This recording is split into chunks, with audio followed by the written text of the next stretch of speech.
What's up, guys? Weapons was freaking awesome, and now it's time for all the spoilers. Let's do this!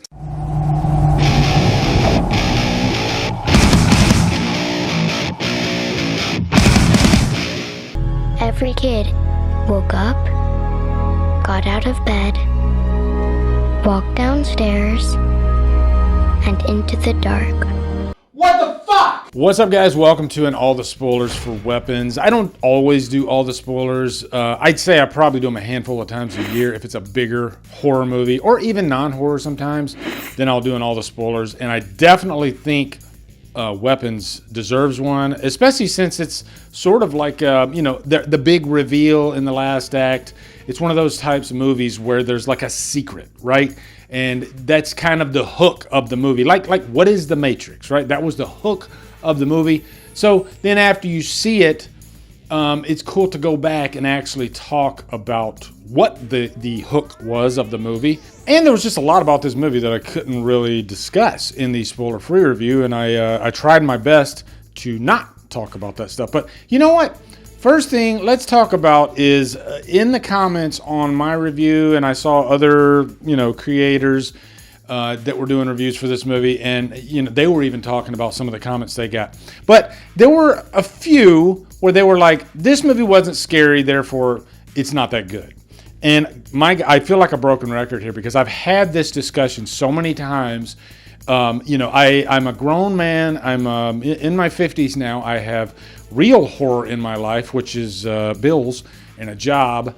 And I go to horror movies to just escape, to have entertainment. That's what it is. When I was 12, I went to a horror movie as kind of like, almost like a dare to myself. Can you make it through this movie without being scared? Because we were just different people when we were young children. Because my wife is scared by everything, especially when it has to do with like demon type stuff.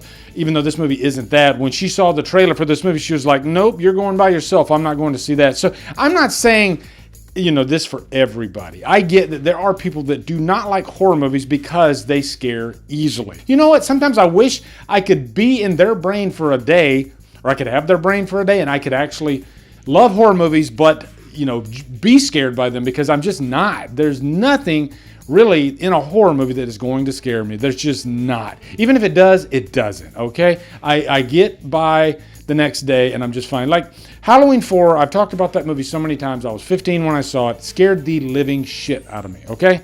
If Halloween 4 came out today and I saw it, I'd be like, whoa, yeah, that's pretty crazy. Look at the time. Yeah, and then I would go on with my life. It's just, I'm a 50-something-year-old man now, and I just don't get scared by movies. So when you say that this movie isn't good because it wasn't scary, I think maybe you don't know this about yourself. You just are the type of person that you just don't get scared that often by movies. And if you're constantly chasing a scare, then I hate to tell you, you're not going to find it, okay? If you're like me, if you're like so many millions of horror fans that are just dyed in the wool, they love horror, they love the rush of horror movies, it's not going to happen. You're not going to find it, okay? You're just not. So come to terms with it, all right? And don't be pissed off at that trailer for, making it look really, really scary. That's the job of trailers in horror movies, okay? Yes, this is a horror movie, but that doesn't mean it's scary, okay? But they're still going to try to make you think it's scary. Don't get me wrong, though, guys.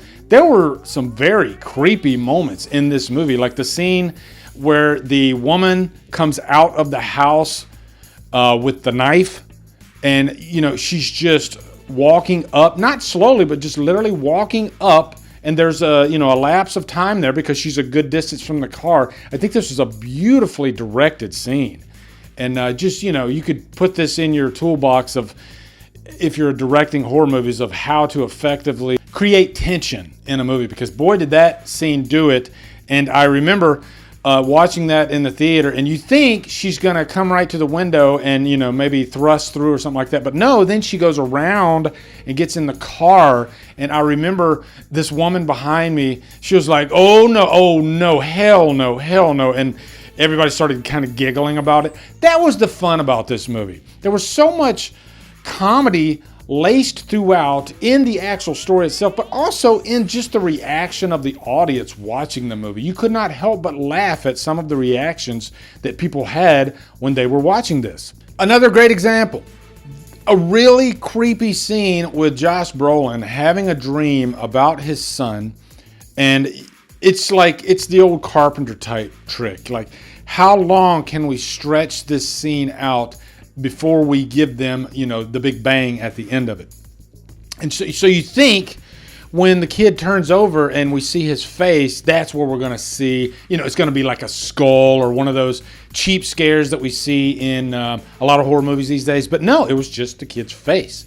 And then you got the quick little jump when you saw the old lady's face, kind of like a clown looking type face, and she just smiles. And then Archer, Josh Brolin's character, goes, "What the fuck?" And everybody just rolled. That scene was freaking amazing. It was hilarious. And you know what? I love a horror movie that loves to combine comedy in there, because I think horror and comedy are actually very similar. They both have punchlines, you know, with the scare and the laugh.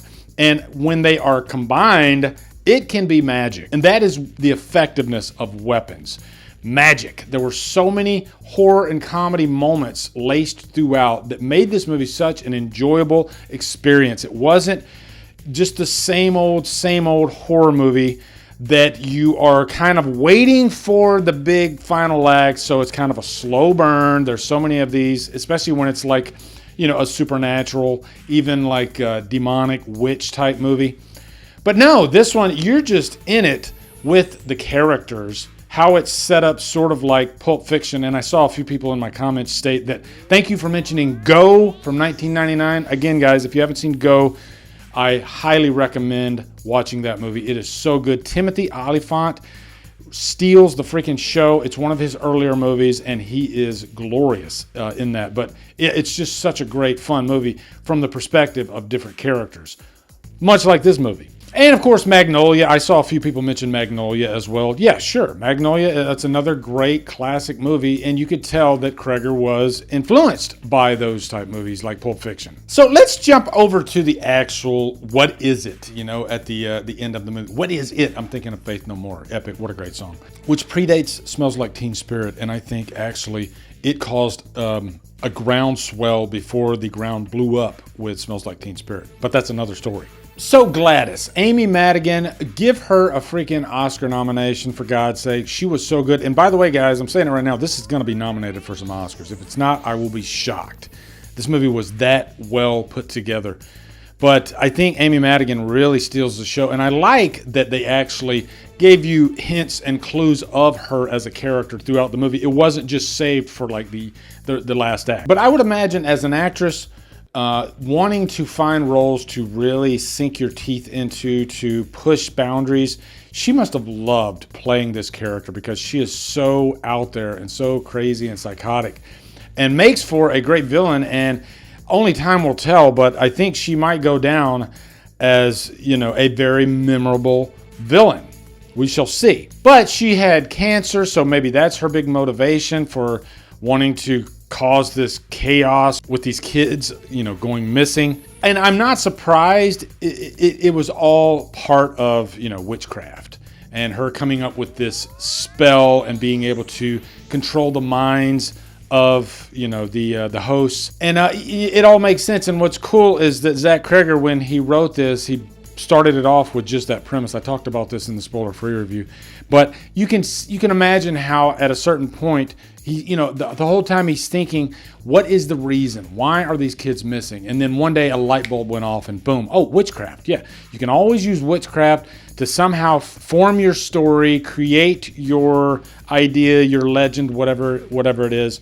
And that's what he did. And I think it was genius. I think it was directed beautifully. This could have come off very, very cheesy and fantastical, but it didn't. I think he grounded the story quite well, including the supernatural aspect of the movie. I think really driving it home is the last act, and how everything goes bonkers and all those children just start rushing out those windows and, you know, just mowing down everything in their path. And there's definitely a nod to The Shining with that one scene with the door when they knock the section of the door out and you see the face.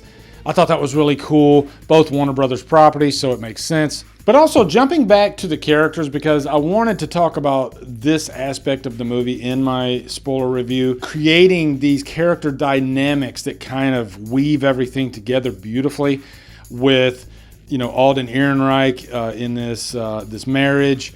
And then you have Julia Garner, who is just completely stressed out of her mind about the situation. I think she's kind of the anchor point of the movie, and I think that's why they start with her story. Because I think if you started with the wrong story, then it wouldn't have gelled as well as it did. I think starting with her was perfect. There's definitely some comedy there in her interactions with Alden Ehrenreich. I thought he was a very funny character, and I think every character in this movie had very comedic moments, but the comedy didn't take away from the realism of the story. I think if I had to like poke at the movie, maybe they could have played on the actual, you know, missing children aspect, kind of like what Prisoners did. But if this movie had the tone of Prisoners, yeah, I think it would have been great, but I think it wouldn't have been what Zach Cregger was going for, you know? And that's kind of what the trailer was trying to stress. But when you have characters like, I believe it's James, the drug dealer, who are just really big scene stealers and just so unique and eccentric, he was a really fun character. And really every character in this movie was so fun because of who they were and because of the situation that they were in. So yeah, guys, there's probably like 14 other things about this movie that I could have talked about, and I could talk for like an hour, but I think you get the gist of where I'm going with this and how great this movie was. I can't wait to see it again. But it's right now, in my book, the best movie of the year so far. It finally something I think beat out Sinners. And Sinners is phenomenal, but I think this is good. And you know what? This year hasn't been as strong, in my opinion, as last year. But now I think we're starting to get our footing with weapons. And, you know, we had Sinners and we had Companion, which was really great. And I think there's been a couple of other really strong horror movies this year. But, yeah, I think the year's getting stronger and stronger. So, yeah. I want to know what you guys think of Weapons. How many times did you go see it? Is there something about it that really sat with you? Do you still stand by your, because it wasn't scary, then I didn't really like it? You didn't like it? I don't understand that. But yeah, I'd love to get in the comments and discuss this with you guys, okay? Also, be sure to come over to Killer Flicks, where we talk horror all day and every day. And on Fridays, we do FIFA Fridays. Follow my Drumdums on my social, support me on Patreon, become a channel member. Buy me a coffee. Anyway, guys, thank you so much for watching. Have a good day, and Drumdum out.